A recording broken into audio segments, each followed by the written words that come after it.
so we're gonna start with our marinade first. The marinade is very simple, but again, don't let its simplicity deceive you. We're gonna start with 3 sprigs of rosemary. Now, you can find this at every pick and save, and believe me, I've looked. You can get them at Metro Mart, Pick and Save, your Kroger's, Myers, Woodman's, whatever it may be. You're going to be using 3 sprigs of fresh rosemary. Now, it has to be fresh rosemary. You want to get that beautiful, concentrated flavor out of the rosemary. Dried rosemary just won't do it, and when it cooks, it'll burn, and it's just going to leave a very unpleasant taste in your mouth. So, 3 sprigs of rosemary, 1, 2, and 3. Okay, got our 3 sprigs of rosemary. Now we're going to take 1 tablespoon, and I'm a little heavy-handed with my garlic. You might not like garlic as much as I do. I'm a big garlic fan. Garlic and I have had a very long love affair. So I'm a little heavier-handed. So this is a little bit more than a tablespoon, but that's okay. But if you're not a big garlic fan, just dial the garlic back a little bit. The rosemary is the star of the dish. Remember that. So garlic in the bowl. So now you're going to take 2 cups of vegetable oil, blended oil, canola oil, but not extra virgin olive oil.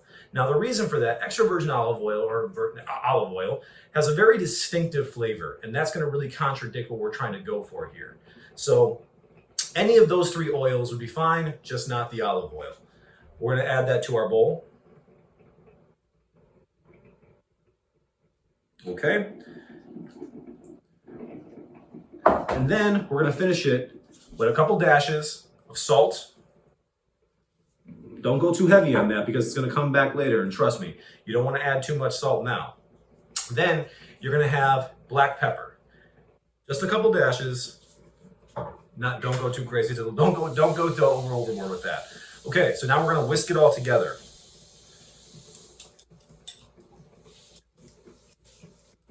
Okay? So once you've got the garlic completely broken down into the oil, you're going to then add your chicken breasts. Now, with the chicken breasts, at the Stackner Cabaret, we use a 6-ounce Amish chicken breast. That's no hormones, it's no preservatives, it's a fresh chicken breast every single time, never frozen. Not everybody has access to fresh chicken. So it's completely okay to use frozen chicken breasts if you want. I would recommend highly if you're buying them from the store and they are about an 8-ounce breast, cutting them in half. You don't want them to burn. So now, if you're like me, you have an overabundance of one product and not enough of the other.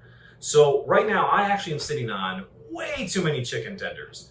Now, the chicken tender is the most tender part of the chicken. It's right under the breast when you break it down. Flavor just takes to it so well. So we're gonna use chicken tenders for this. Now, I'd already pre-marinated some of these last night, but just for a frame of reference, I'm gonna pull some of these out and throw into our current marinade. So go in our chicken tender, into the marinade.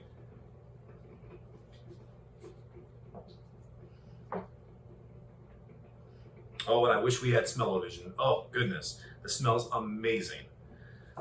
So, we're gonna take our chicken tenders, toss them into the oil. Now we're gonna just massage them in there a little bit, rub them around.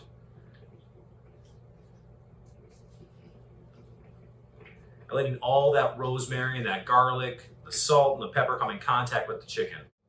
We move into phase 2. Phase 2 is our seasoned flour.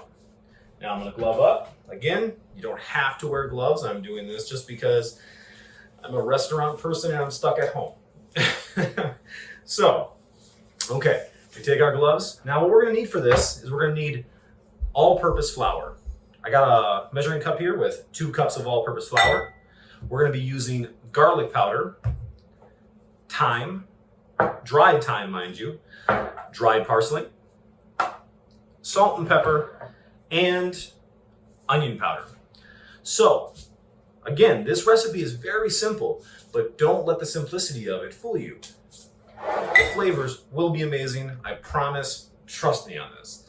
So, we take our bowl and we add our 1 cup of all-purpose flour. See, not magical, not all-purpose flour. Oh. Okay, then we're gonna add just a dusting of our garlic powder. Now this is roughly about a teaspoon. Again, if you're not a big garlic fan, you can add less. You don't have to add it at all. I personally am a huge garlic fan, as I said earlier.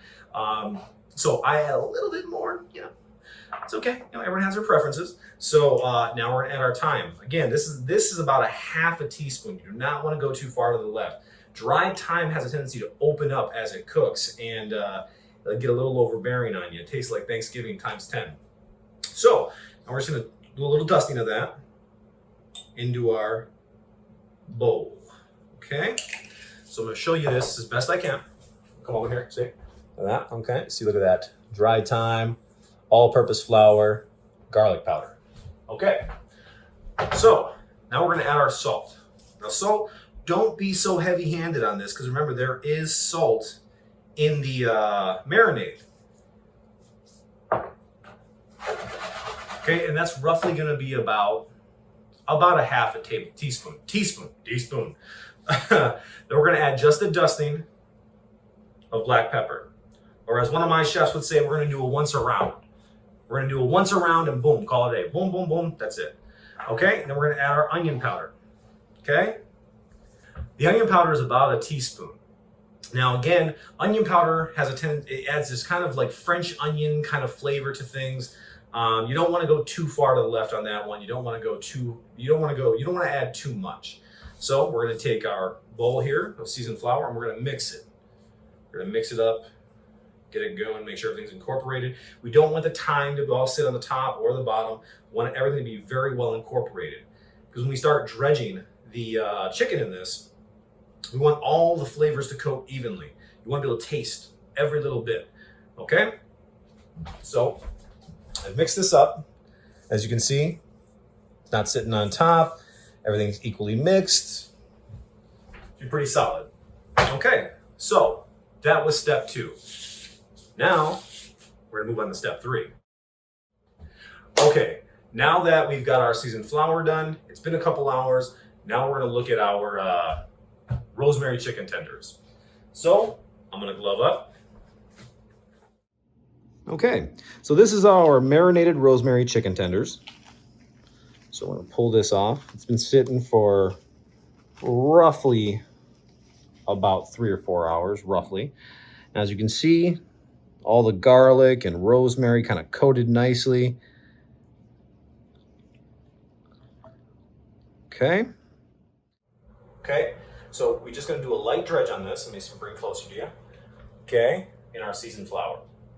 You don't want it to clump up. You don't want to have anything burn while it's cooking.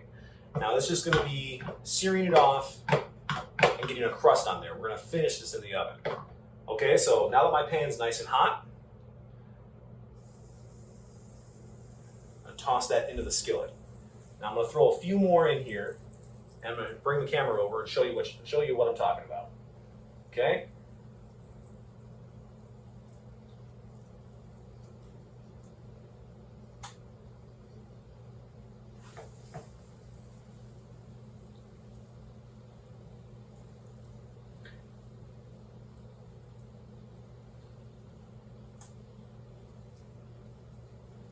These can be a standalone dish or it can go with a pasta. Now the pasta we're going to make a little bit later on, but these are great standalone items for the kids, for your wife, for your husband, just a little snack to have, and it's a good family thing to do together.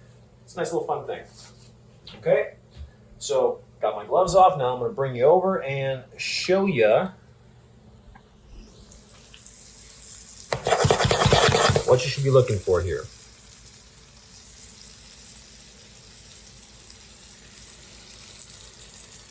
Oh yeah. If only you could smell this deliciousness. Oh, and well, hopefully you will. Okay, so you don't want to just let them sit in one spot. That's kind of counterintuitive. That's counterproductive. So what you want to do is, now this is flour. Flour does have a tendency to burn. Now if you did not add enough oil to it and you start getting the flour starts browning, just add just a touch more oil. Do a once around, Chef Greg.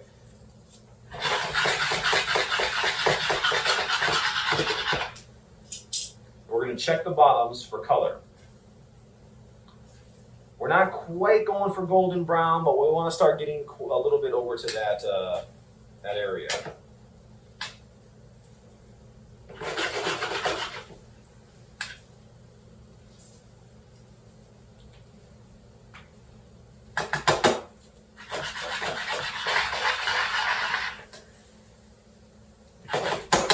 Those got a second yet.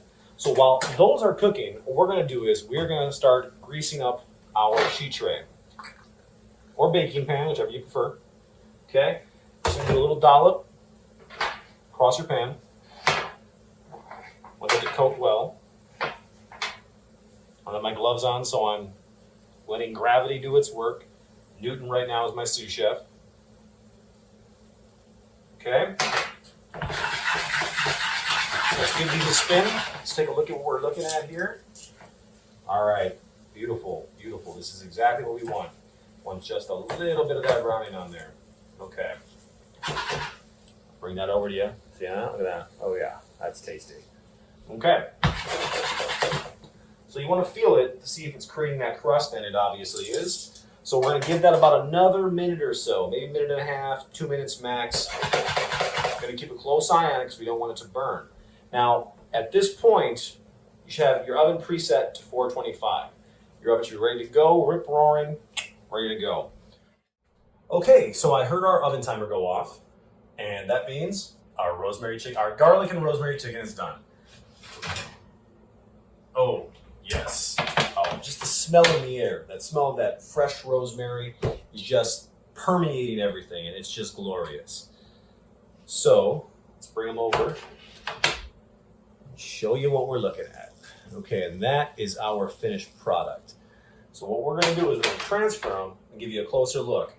Now, easy way to check if you have a thermometer at home, an easy way to check your chicken if it's done, you want to be temped at 165 or above. That's going to make sure that it's completely done all the way through. It still has some juices remaining. It's good stuff. Anything below that, it's got to go a little bit longer. Now, if you don't have a thermometer, totally fine. Just put a small slice into the thickest piece of the chicken, and as long as you don't see any pink, you're good to go. Okay, so I'm going to go over to my trusty cabinet offstage and pull out these lovely rosemary chickens.